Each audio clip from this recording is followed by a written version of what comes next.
hormones, we have less energy. But as your experience as a doctor, have you noticed that people who take rest breaks during the day, who meditate, are in generally better health?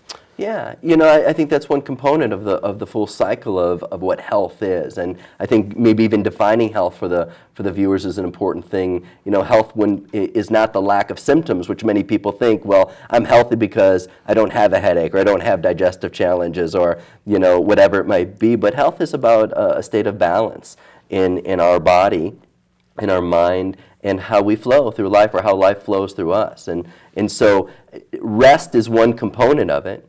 Drinking healthy water, yeah, I proper remember quality of water. Remember, right?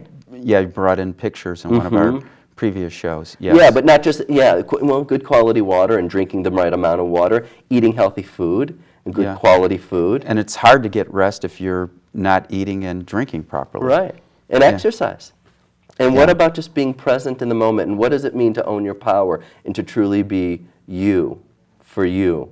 In your life. And so there's multiple components to health, and there's aspects of conscious components of health, and then there's aspects of subconscious components of health. And you know, and what I do when I'm working with people is I educate on multiple levels so that, you know, we really can embrace the journey of life in a great quality way. Well, I interviewed one chiropractor who says like he's now like becoming like primary care physicians for his patients.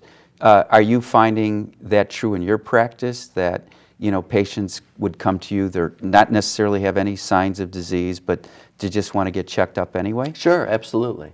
Yeah. You want to say a few things about the benefits of that, you know, visiting a chiropractor who may have, like yourself, who has a different view of health?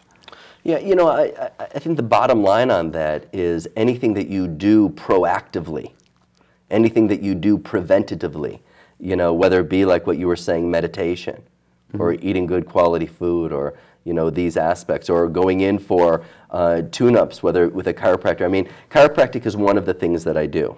And so utilizing the Lifeline technique, I don't really even consider myself as a chiropractor, because people come on in and see me and they go, wait a second, I've never been to a chiropractor that does this. You know, in my practice as a holistic physician, I will adjust people, and adjusting the spine and making sure that the nervous system is balanced is an important aspect of health and healing. But the core essence of transforming or activating the body's intelligent design for healing, regeneration, wholeness, our heart's ability to create relationships that are authentic and reciprocal, is a component of really being able to connect to the subconscious aspect of ourself. And rather than living a life of reaction, living a life where we can guide the subconscious mind intentionally to manifest what it is that we desire. Well, your words are well chosen. You have children at home, don't you? 3 of them. Okay. Yeah. And can you just say their age ranges? 5 to a little bit over 1. Okay. What age are you start teaching your children, and how you're trying to convey the message, you know, your life's work practice, so they don't have to wait till they're in their 30s to kind of awaken? Yeah. And, you know, I mean, being a parent, and anyone who's listening knows, being a parent, regardless what you know or don't know, I feel so blessed and grateful deeply that I know what I know.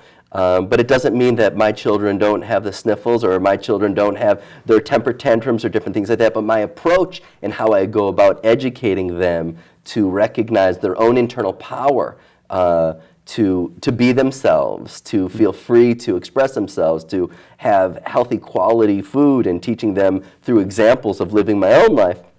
Yeah, it's an incredible blessing. I didn't grow up in that type of family, even though I grew up in a family that was incredibly loving and supportive. I grew up having allergy shots every week, and had multiple surgeries, whether it be tubes in my ears or tonsils and adenoids taken out, and multiple rounds of antibiotics. That was the journey. Well, and what does the Course in Miracles say? You teach what you have to learn. That's right. Yeah. No, I was just interested. I mean, your children are quite young, that you could, if there's anything that you could start teaching them already, some lessons.